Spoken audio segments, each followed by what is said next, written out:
So இன்றைக்கி big pass ப்ரோமோல பார்த்தீங்கன்னா தர்ஷிகாவுக்கும் ஜாக்லினுக்கும் சண்டை நடக்குது.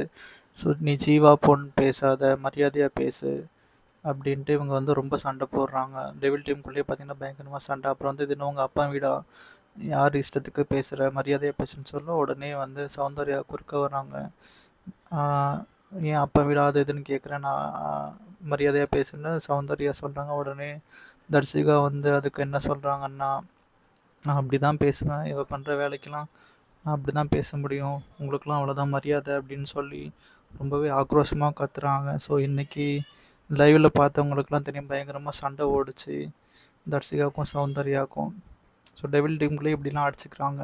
ஸோ டெவில் டீமோட அல்டிமேட் டாஸ்க் என்னென்னு பார்த்தீங்கன்னா, ஏஞ்சல் டீமை குடும்பப்படுத்தி அவங்களுக்கு டாஸ்க் கொடுத்தா அந்த டாஸ்க் அவங்க பண்ணலைன்னா அவங்களோட 3 ஹார்ட்டினை பிடிங்கிடுவாங்க. அந்த மாதிரி தான் போகுது. ஸோ அதில் வந்து பார்த்தீங்கன்னா அந்த அன்சிதா வந்து இன்னைக்கு பயங்கரமாக கத்தி ஷவுட் அவுட் பண்ணுறாங்க. ஏன்னா ஜெஃப்ரிக்கு பனிஷ்மெண்ட் கொடுத்ததுனால. அப்புறம் வந்து அந்த ஜனனிக்கு வந்து முட்டையாக உடச்சி ஊற்றி வாயில் ஊற்றுறானோ 10 முட்டை கேட்டால் டாஸ்க்குங்கிறாங்க.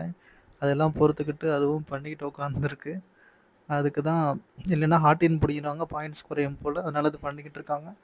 அப்புறம் வந்து டெவில்ஸ் டீமுக்குள்ளேயே பயங்கரமாக சண்டை நடக்குது.